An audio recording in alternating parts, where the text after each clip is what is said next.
në gjithë Kosovën. Në qoftë se bëj fjalë për një aspekt juridik apo jo, kur u bën ndalimi, kjo shkon përtej diskutimit. Çështja ose argumenti i ZPS-s është një deduksion jo i arsyeshëm dhe nuk ka lidhje me ato çfarë pretendohet për saj.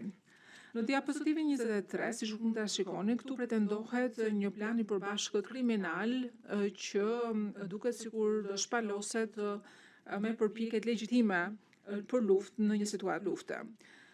Atëherë, gjykatësi Bartën që se ju kujtohet na bërë një pyetje të hënën, duke e pyetur ZPS-n, dhe këtu citoj, si duhet trupi gjykues të bëjë dallimin midis një kontributi domethënës me qëllim të përbashkët për të fituar dhe për të ushtruar kontroll në gjithë Kosovën përmes kryerjes së krimeve nga sjellja që kanë kontribuar për UÇK ose luftën e përgjithshme të UÇK-s.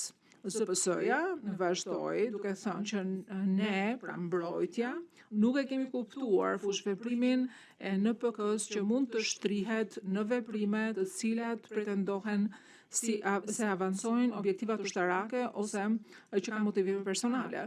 ZPS-ja tha që njerëzit mund të kenë arsye të ndryshme për të bërë diçka të tillë dhe kjo është arsyeja sepse motivi në përgjithësi nuk është e rëndësishëm për synimin kriminal.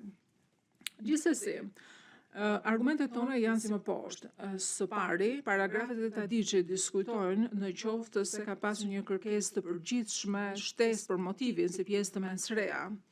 Së dyti, ZPS-ja nuk mund të pretendojë që ka një shpjegim alternativ të ndryshëm nga objektivi ushtarak, po pretendimin e vet duhet ta mbështesë me prova. Për shembull, ZPS si kërkoi që të provojë që të dy gazetarët janë ndaluar për shkak të objektivit të pretenduar të UÇK-s për të fituar dhe ushtruar kontroll në gjithë Kosovën. Së treti, në qoftë se ZPS-ja nuk e provon këtë përmes provave të drejtë për drejta, atëherë ajo kërkojnë juve që të arrini një deduksion. Kur ngrihet një pyetje, në qoftë se një arrestim ose ndalim është kryer për një qëllim ushtarak ose në mbështetje të planit të përbashkët, ZPS-ja ju kërkon juve që të arrini në një deduksion tuaj që në fakt ky veprim është bërë në mbështetje të planit të përbashkët.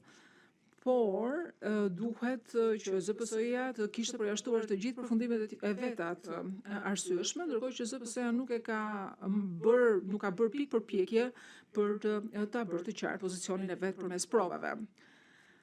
ZPS-ja thotë që njerëzit mund të kenë arsye nga më të ndryshme për të bërë diçka, edhe për këtë arsye motivi përgjithsisht nuk është i rëndësishëm për synimin kriminal.